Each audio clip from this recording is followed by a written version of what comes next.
Cada dia que passa está piorando a situação aqui, né? Você deve estar olhando e se perguntando, o que está acontecendo? C igual, abre ali chave, né? X é Z, barrinha, menos 5, um V aqui tombou, X. Aí temos aqui, X é A, um U invertido, B, seta para lá, seta para cá. Tem um A plantando bananeira do nada. E aí, meu povo e minha pova, tudo bem? Meu bom dia, boa tarde e boa noite. Bom, pessoal, para o vídeo de hoje, você já deve estar olhando que também vai ser uma maluquice que nem da aula passada com um monte de palavras aleatórias no nosso glossário, né? E se você já deve estar começando a captar, também percebendo que talvez você já deve ter ouvido o título do vídeo, já sabe, né? Mas enfim, hoje vamos trabalhar sobre os símbolos da matemática.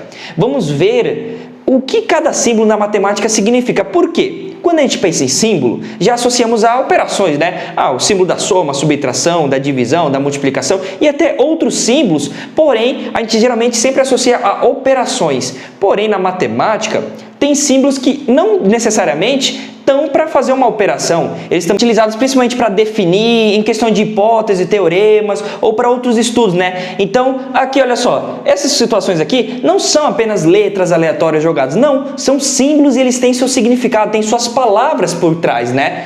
E aqui já também percebemos que o matemático é meio preguiçoso, né? Porque do que apenas ele escrever apenas a frase normalmente, não. Ele tem essa preguiça, pega um símbolo aleatório, bota aquele significa tal palavra e reduz a frase um bocado, né? Enfim, as belas situações que a matemática nos propõe, né? Bom, mas o intuito aqui é diferente, meu povo e minha pova, né? Hoje vamos ver esses símbolos, né? Alguns símbolos matemáticos, onde iremos, por exemplo, ver, utilizar eles, né? E o principal de todos, o seu significado, né? O que o matemático quer nos dizer, quer nos passar utilizando esses símbolos como uma forma de uma linguagem, né? Que esses símbolos aí nada mais é do que a nossa linguagem matemática. Então, hoje o intuito do vídeo é a gente ver alguns símbolos, os seus significados e alguns exemplos para poder compreender melhor a sua utilização. Beleza então? Mas e aí, ficou curioso? Então bora lá!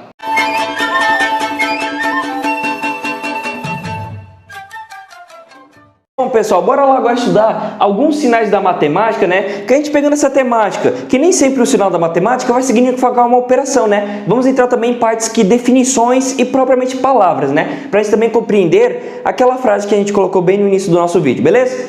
Bora lá, primeiro símbolo que vamos estudar. Tá vendo esse Uzinho aqui, ó? Esse símbolo aqui que remete muito à letra U? Quando vocês verem ele em definições, teoremas, outras situações da matemática, ele vai significar união. Então esse símbolo aqui, ele significa união, né? E a gente pode ver muito bem ele em conjuntos. Por exemplo, eu tenho aqui o conjunto A, que é constituído pelos números 1, 2 e 3, e o conjunto B, que é constituído pelos números 2, 3 e 4. A união B.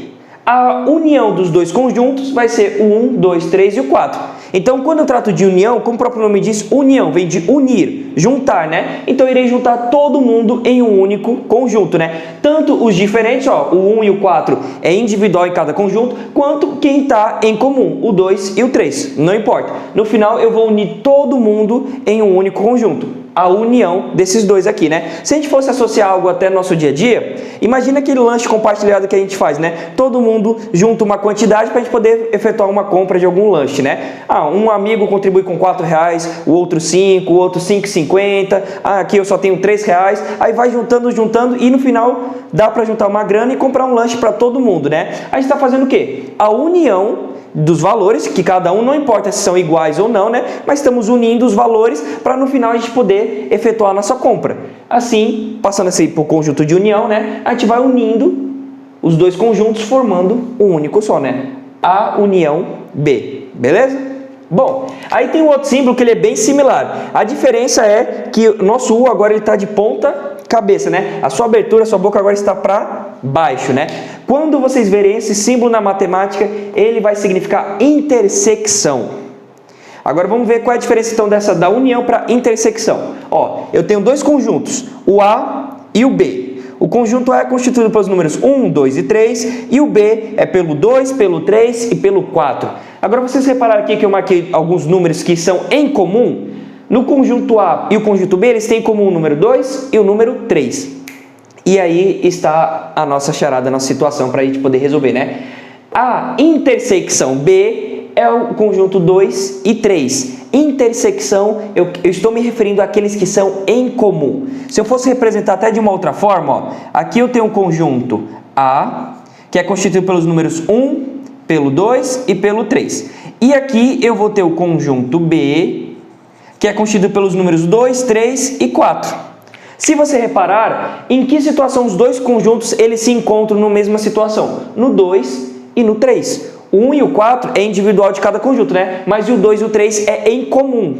Se a gente fosse lembrar naquele exemplo que a gente deu do lanche, né? Agora vamos imaginar a situação em que queremos fazer um lanche compartilhado, porém cada um vai ter que dar a mesma quantia. Aí chega a situação, um colega tem R$4, o outro tem R$5 e o outro tem 6. Mas se a gente quer fazer uma divisão igual, então todo mundo irá contribuir R$4, porque é uma quantia que todo mundo tem em comum. Porque se um tem R$5, ele só entrega apenas R$4. Se o outro tem R$6, ele apenas entrega R$4. E o que tem 4 vai entregar todo o seu valor, né? Essa é a intersecção entre esses valores, né? É o valor em comum. Então, essa é a diferença entre união e intersecção. União, eu vou juntar todo mundo no mesmo conjunto. Intersecção, vou pegar apenas aqueles em comum, né? Então, se lembre, união, o nosso símbolo que vai remeter muito a letra U, né? Intersecção, também a letra U, só que de ponta cabeça, invertido. Beleza, então? Bom, e entrando também nessa situação, olha só esse outro símbolo aqui, ó. Ele remete muito à letra O, só que cortada ao meio, né? Esse símbolo aqui significa vazio. Também é outro símbolo que você pode ver muito trabalhando nessa situação de conjuntos, porque olha só, conjunto A constituído pelo número 1 e pelo número 2. Conjunto B pelo número 3 e 4. Esse Uzinho bem aqui, ó, só que de ponta cabeça, intersecção, né? Então, A intersecção B, vazio, por quê? Não tenho ninguém comum. Se eu fosse representar aqui, ó, aqui está o meu conjunto A, o número 1 e o número 2, aqui está o meu conjunto B, o 3 e o 4. Eles não se cruzam que nem aqui nessa situação, não tem intersecção entre os conjuntos, né? Não tem ninguém comum. Então, a intersecção entre A e B, que seria os valores em comum, não existe. Então, é vazio, né? Então, quando vocês verem essa letra O, só que cortada ao meio, ela significa vazio. Também tem uma outra situação que é usando as chaves, né? Vai ser as duas chaves, só que sem nenhum número aqui dentro, né? Vai ser essas chaves aqui vazia, né? Também ela pode representar o vazio. Beleza, então?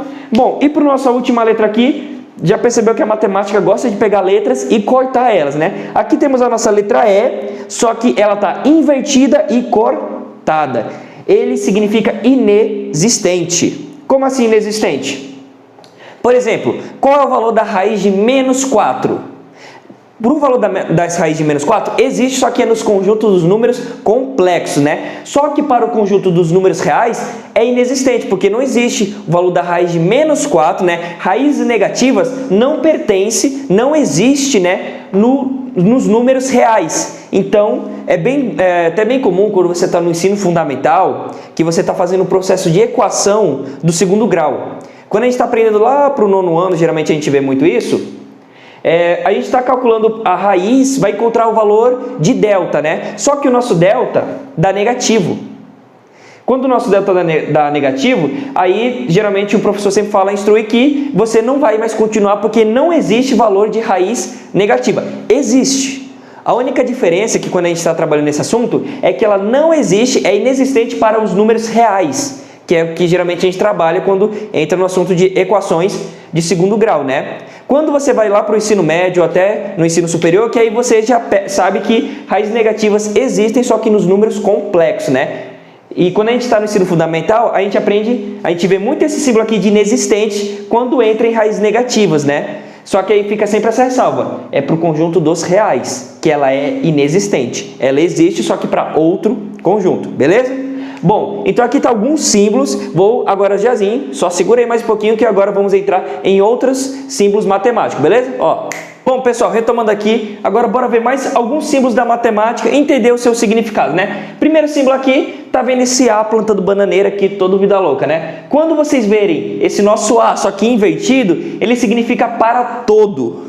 Então esse A aqui, esse símbolo, tem esse significado para todo. E você provavelmente pode ver muito ele em definições. Como por exemplo aqui, ó, A de ponta cabeça significa para todo. Então leia ele com esse termo aqui, ó, para todo x menor que 0, x é negativo. Então vamos pensar, se o x ele assumir valores menores que 0, ele vai ser sempre negativo. Então, para todo x que assumir esses valores que são menores que 0, então na reta numérica, menos 1, menos 2, menos 3, menos 4, e assim sucessivamente, né? O x sempre será negativo.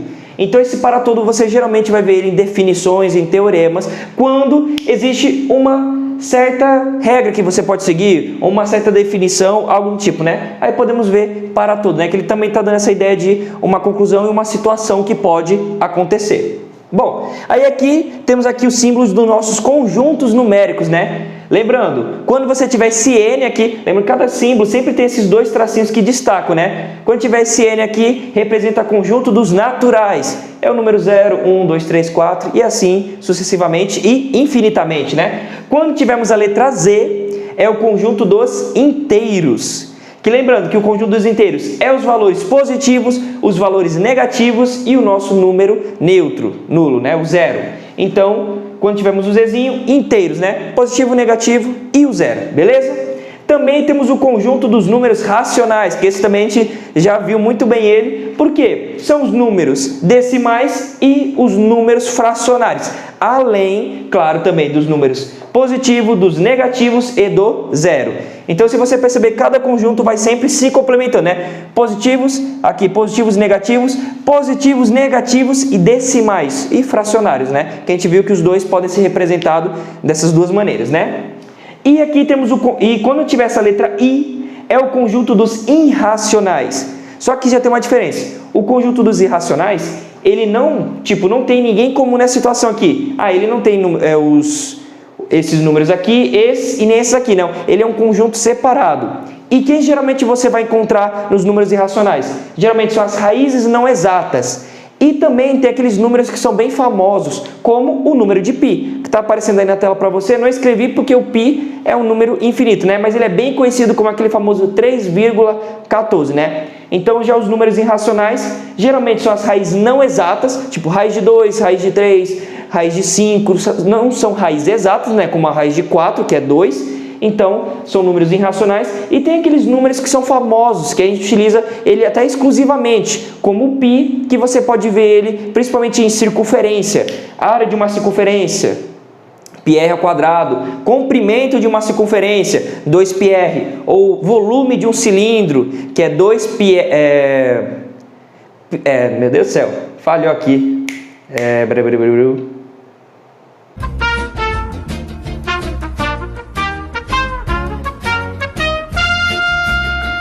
πr ao quadrado multiplicado pela altura, né? πr ao quadrado h. Então, essas situações onde você pode ver alguns números famosos, entre outros números na matemática, que recebe um próprio símbolo para representá-lo, né? Bom, e o último, temos aqui a letra R, né? Que é o conjunto dos reais.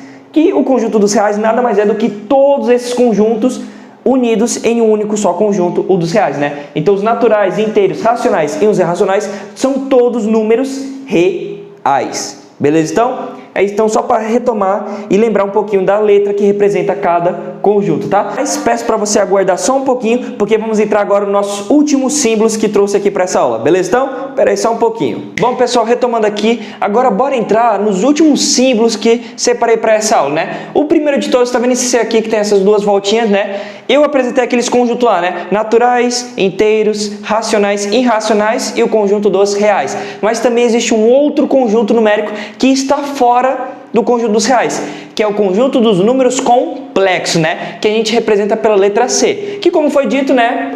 Que a gente viu no nosso primeiro tópico, né? Da parte do inexistente, né? Lembra? Que a raiz de menos 4, raízes negativas, não pertence, não existe, né? No conjunto dos reais. Porque ela pertence, existe no conjunto dos números complexos, né? Isso geralmente você pode ver já em ensino médio ou principalmente no ensino superior, beleza então? Bom, aí agora temos aqui esses outros símbolos aqui, né?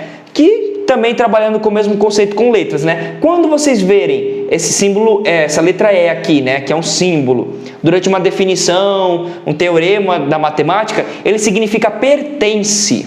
Então esse Ezinho aqui significa pertence. Um exemplo é o número 1 opa, essa letra aqui é pertence, então 1 pertence aos naturais. Sim, se você for ver no conjunto dos números naturais, o 1 está lá. Então 1 pertence aos naturais. Né? Pertencer quer dizer que é dele, está lá, né? Agora, quando vocês verem essa letra E, porém com risco, já percebeu que matemático gosta de pegar os mesmos símbolos, só que cortar eles, né? Quando vocês verem esse símbolo cortado, significa não pertence.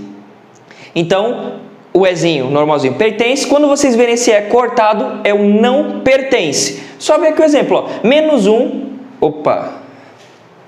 Agora que percebi aqui, olha só, esqueci de cortar o bichinho aqui. Bora lá de novo, ó. -1 não pertence aos naturais.